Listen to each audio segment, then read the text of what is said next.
Salamat, boss.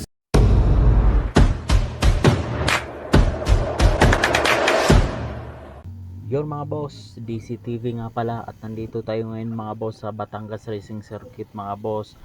Third leg ng NDRC Southern Series mga boss. At ayan mga boss, kita nyo maraming mga Civic lahat dito mga boss. Puro Civic ang pantakbo mga boss. At ayan, andito tayo ngayon sa mga tropa ng one day auto shop. At ayan mga boss, yung mga tatakbong auto inaayos na namin mga boss. At ayan, shout out na pala sa lahat ng tumakbo ng NDRC. At ayan mga boss, nakahanda na yung ibang tatakbo. Yung iba dito na kami nagpalit ng gulong at saka nagkabit ng ram air mga boss. At ayan mga boss, chinek na rin natin yung mga gulong, nagbawas tayo ng hangin mga boss. Nasa 18 PSI lang mga boss, yung iba naman 15. At ayan mga boss, kailangan pag yung kakarera mga boss, kailangan medyo malambot ang konti ang goma para mas kumapit mga boss. At ayan, chinek na natin dyan ang mga gulong. At ayan mga boss, yung iba naman nasa pilahan na at time trial mga boss. At ayan, shout out sa mga tumakbo nga pala. At ayan, shout out nga pala kay Boss Bennett ng 16 Auto Tune. Ayan mga boss, yan na mismong nagtono ng kanyang pangkarera mga boss. At baka gusto nyo magpa straight tune mga boss ng inyong mga Civic, mag-inquire lang kayo sa kanyang page mga boss, 16 Auto Tune sa Facebook page. Ayan, sina boss, shout out nga pala Hello Auto Works, tsaka Street Tuners at Chris Arts. Ayan mga boss, naghahanda na rin sila sa kanilang mga panakbo.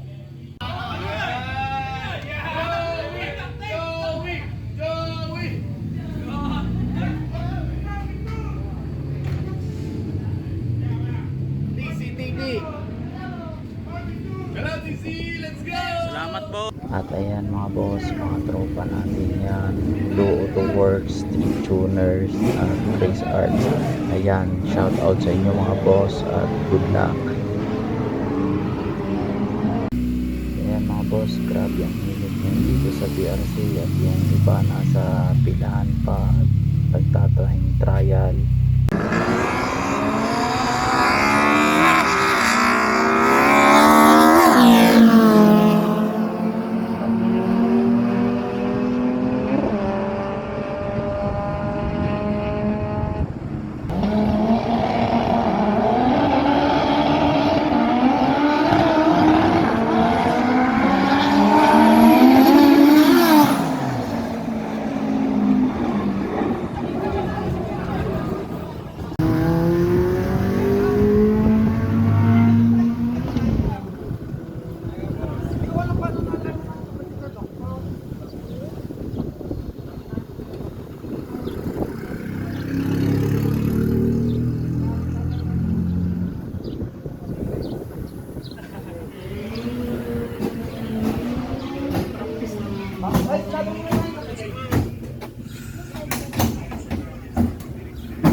Ayan mga boss, nakikita nyo napaka poporma ng mga Civic na pangkarera. Ayan, shout out sa mga may-ari. Ayan, at good luck sa inyo mga boss. At maraming salamat sa suporta. Let's go!